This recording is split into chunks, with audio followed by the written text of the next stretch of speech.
Hello and welcome. My name is ePuds, and today I'm going to show you how to make your Destiny 2 Titan look like a Space Marine from the Warhammer 40k universe. Cool fashion and cosplay like this were possible before, but thanks to the armor synthesis Transmog system, these looks are now more obtainable by more players than ever.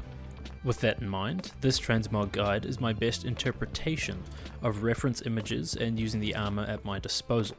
Your opinion on which armor is best may differ, and you may also not have access to all the same pieces that I have, so I will be offering alternatives where available. Space Marines come in many different shapes, colors, and chapters, but for today's video we will be replicating an Ultramarine.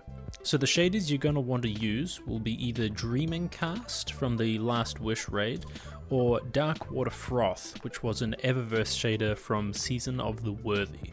With the shaders out of the way, let's continue with helmets. Although it's more akin to the type of helmet used by the Grey Knight Terminators, my favourite helmet to use for this transmog is the Helm of the Great Hunt from the Last Wish raid. If you're looking to make a Space Marine captain, or simply the Iron Halo look, you could try the Forbidden Visage helm from Eververse. For a more classic Space Marine look, I think your best options are going to be the Wildwood helm from Devrim in the EDZ, or the Anti-Extinction helm from Dead Orbit, which is unfortunately currently unavailable. Some alternatives you could also try are the Reverie Dawn helm from the Dreaming City and Shattered Throne, or the Prodigal helm, which was an old Forsaken era world drop but is also currently unavailable. When it comes to arms, my first recommendation is the Lustrous Chromite gauntlets, but these are only available from Eververse during the Festival of the Lost Halloween event. If those arms weren't bulky enough for you, then I'd suggest trying out the Forbidden Visage gauntlets from Eververse. These gauntlets are the definition of chonk. Some alternatives you could try are the Bulletsmith's Ire gauntlets from the now sunset Scourge of the Past raid, the Braytech thermal grips, which were from Mars, which also got sunset, and the Solstice gauntlets Majestic from Solstice of Heroes 2020. When it comes to the chest piece, there aren't quite as many options, but thankfully they are a bit more accessible. For the classic Space Marine look, I'd recommend using the Carrack Type 2 chest piece, which is currently a world drop as of the making of this video. However, if you want a similar chest piece with just a little bit more flair, you could also try the Sovereign plate, which used to be available from New Monarchy. It's essentially the same chest piece, but with a little bit of extra trim. I've come back to this set multiple times in this video, but another really good alternative is the Forbidden Visage plate from Eververse. The whole set is themed after the Cabal, so it fits really nicely into the whole Imperial aesthetic that Space Marines also share. An alternative that you can try is the Terra Concord plate, which is also a world drop and used to be the old PS4 exclusive. For the legs, my number one pick is the Lion Rampant's exotic legs with the Belinus Boosters ornament, because it 100% looks like the Space Marine legs. I specifically bought silver just for this ornament because I think they look that good.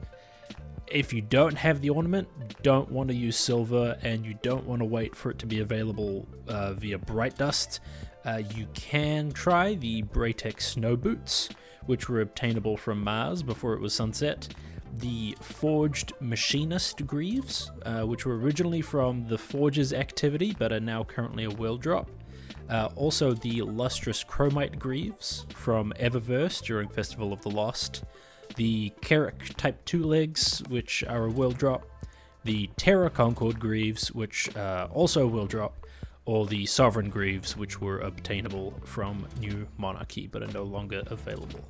However, my number one pick is still the Lion Rampants with the Belinus Boosters ornament.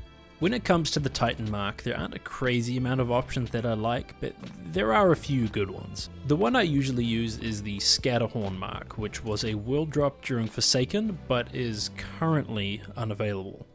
My second pick is a bit more accessible, and that's the Perfectus mark from Season of the Chosen.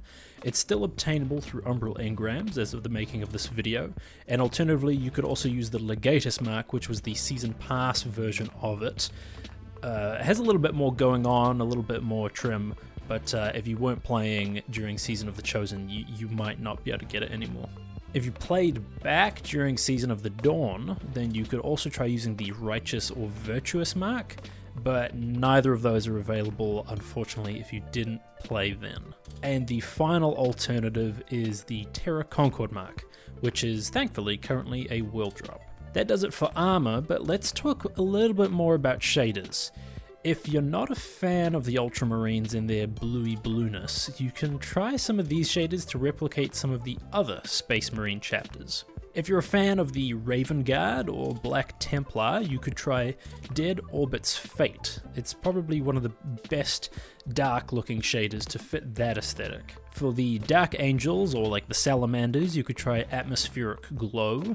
For the Blood Angels or Blood Ravens, you could try Pyretic Clash, Carminica, or Crucible Prestige. For the Space Wolves, my recommendation is Bray Innovation. For the White Scar, you could try Noble Constant Red or Suros Modular. And for the Imperial Fist, I think the best option is probably Lighthouse Sun. Now, to complete the look, here are a few weapons you can try using. For your primary weapon, try using the exotic auto rifle Cerberus +1, preferably with the four-headed mongrel ornament, to mimic the look and feel of a Space Marine's bolter. Alternatively, if you have the DFA hand cannon, you can use that to replicate the look and feel of a bolt pistol. For your secondary weapon, you can equip your favorite fusion rifle to mimic a plasma gun, and for your heavy weapon, try using a crown splitter to mimic a power sword, or even the exotic sword Lament to mimic a chainsword. And there you have it. I hope you enjoyed the video and found it helpful. If you want to see more videos like this, make sure to subscribe and ring the bell for notifications. If you want to catch me live, you can find me at twitch.tv/epuds.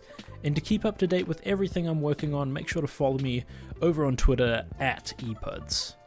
Thanks for watching, and I'll see you next time.